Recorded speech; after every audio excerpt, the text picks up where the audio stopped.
Hydro, c'est liquide, c'est de l'eau, mais ce n'est pas n'importe quel liquide, c'est le liquide céphalo-rachidien. Képhale, c'est la tête. C'est une pathologie qui a été décrite par Hippocrate, qui est un médecin de la Grèce antique, vers 377 ans avant Jésus-Christ. Elle est définie comme étant une dilatation du système ventriculaire en rapport avec une anomalie de sécrétion, de circulation et ou de résorption de LCR. Cette définition, si vous voulez, elle est descriptive car elle décrit les mécanismes essentiels qui sont responsables dans la genèse de l'hydrocéphalie. La définition qui est actuellement admise par les sociétés savantes est que l'hydrocéphalie représente un groupe hétérogène, de conditions caractérisées par un désordre global de l'homéostasie du LCR. L'homéostasie, c'est-à-dire la sécrétion, la circulation et la résorption du LCR.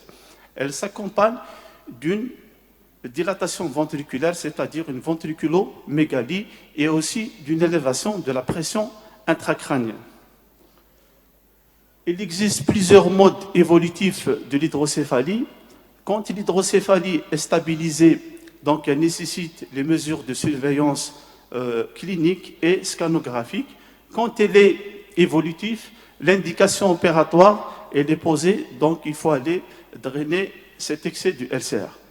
Parfois, il peut y avoir une décompensation aiguë et l'hydrocéphalie va avoir un mode d'évolution qui est aigu.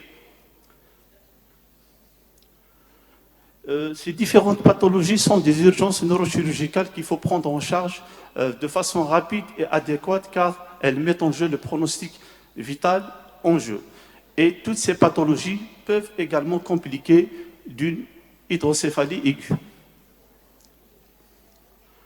Le tableau clinique de l'hydrocéphalie aiguë varie en fonction de l'âge et de l'étiologie. Le syndrome d'hypertension intracrânienne est toujours devant de la scène clinique. Donc il est fait de céphalées intenses matinales. Ces céphalées intenses sont calmées par des vomissements faciles en jet et on trouve toujours une perturbation du fond d'œil, donc un œdème papillaire. Lorsque le syndrome d'hypertension intracrânienne est associé à un syndrome neuroméningé, donc il faut évoquer un diagnostic d'hémorragie intraventriculaire et lorsqu'il y a du sang à l'intérieur du ventricule, il y aurait une formation des caillots qui vont bloquer les voies d'écoulement du LCR et vont être source de cette hydrocéphalie aiguë. Lorsque le syndrome d'hypertension intracrânienne s'associe à un syndrome de masse tumorale, il faut évoquer un diagnostic d'un processus expansif intracrânien. Ce processus expansif intracrânien peut être un kyste colloïde du troisième ventricule qui va bloquer le trou de Monro, ou bien un gliome de la lame tectale qui va bloquer l'aqueduc du sulcus, ou bien un processus du quatrième ventricule qui va engendrer une hydrocéphalie en amont, c'est-à-dire une hydrocéphalie triventriculaire. Et lorsque le syndrome d'hypertension intracrânienne évolue dans un contexte fébrile, il faut évoquer le diagnostic d'une affection neuroméningée telles que les méningites et les ventriculites. Et quand il y a ces méningites, il y a essentiellement destruction des sites de résorption du LCR, notamment les villosités arachnoïdiennes. Et aussi, on peut avoir la formation des brides arachnoïdiennes ou carrément la présence ou le dépôt de fibrines qui vont gêner les voies d'écoulement du LCR. Donc, devant une hydrocéphalie aiguë, il faut l'examen neuroradiologique de soi et le scanner cérébral et l'IRM cérébral. Le scanner cérébral et l'IRM cérébral permettent le diagnostic d'hydrocéphalie aiguë. Donc, il permet aussi de typer l'hydrocéphalie, c'est-à-dire est-ce qu'elle est de type biventriculaire, triventriculaire ou tétraventriculaire. Et ces deux examens permettent également l'orientation d'un diagnostic étiologique.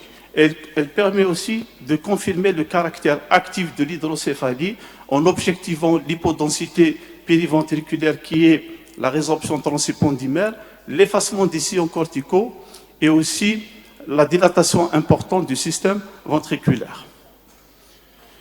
Pour le traitement, Pervin, dans sa déclaration, dans son manuscrit, il a affirmé que l'hydrocéphalie est incurable, elle est au-dessus de toute ressource thérapeutique. Le développement de la neurochirurgie a démontré le caractère erroné de l'affirmation de Hervin.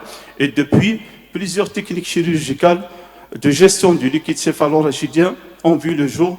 Et on a la dérivation ventriculaire externe qui permet donc de dériver le liquide céphalorachidien en cas d'infection neuroméningée, notamment la méningite ou d'hémorragie intraventriculaire, de collecter le liquide céphalorachidien, ce qui nous permet de surveiller la coloration du liquide céphalorachidien et aussi de surveiller les éléments, c'est-à-dire de faire une étude cytobactériologique pour quand il y a stérilisation du LCR, ce qui nous permettra d'internaliser le shunt, donc de placer une dérivation ventriculo-péritoniale.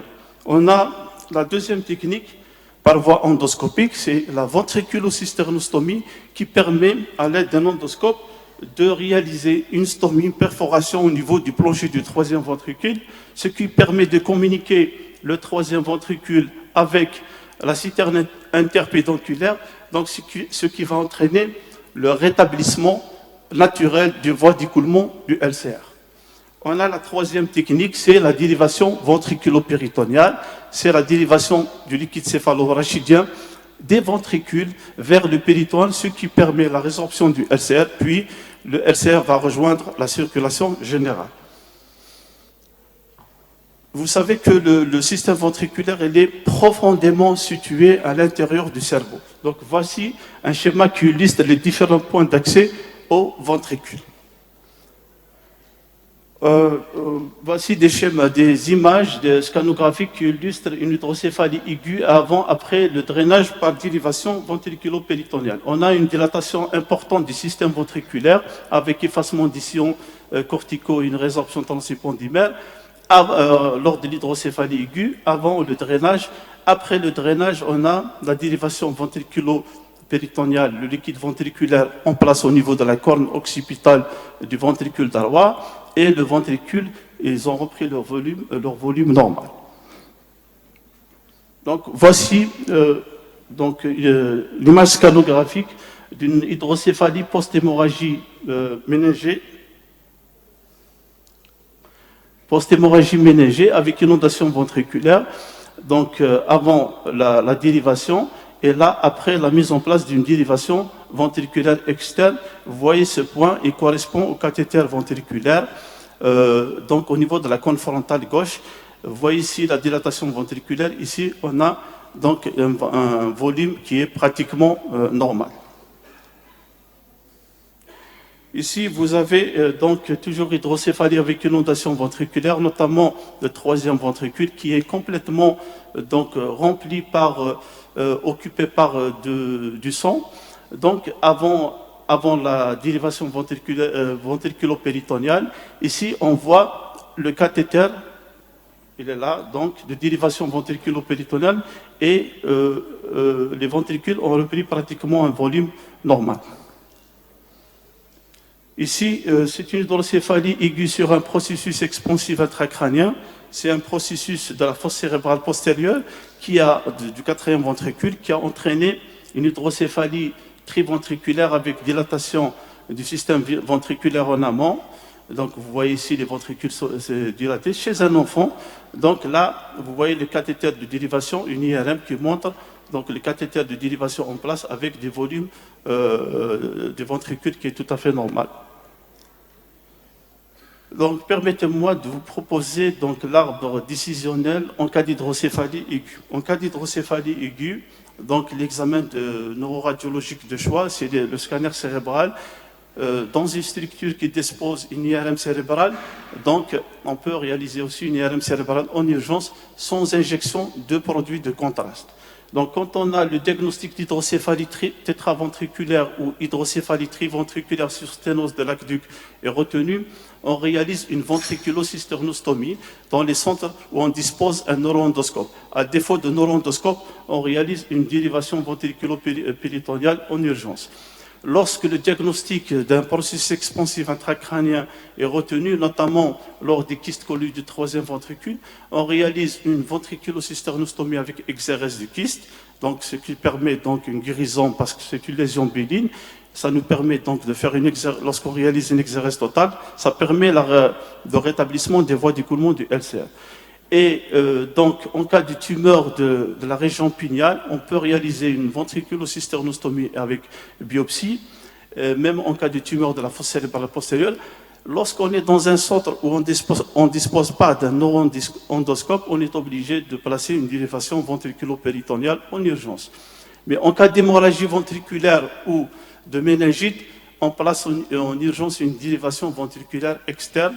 Et lorsque le LCR est stérile et de coloration normale, on internalise le shunt, on place une dérivation ventriculaire ventriculo-péritonéale. Donc il faut savoir que l'hydrocéphalie aiguë est une urgence neurochirurgicale qu'il faut traiter en urgence. Donc il faut aller dériver ce liquide céphalo-rachidien qui est en excès. Et plusieurs techniques s'offrent à nous, notamment la technique parvo-endoscopique ou la dérivation ventriculo-péritonéale, car le pronostic vital il est mis en jeu. Merci pour votre attention.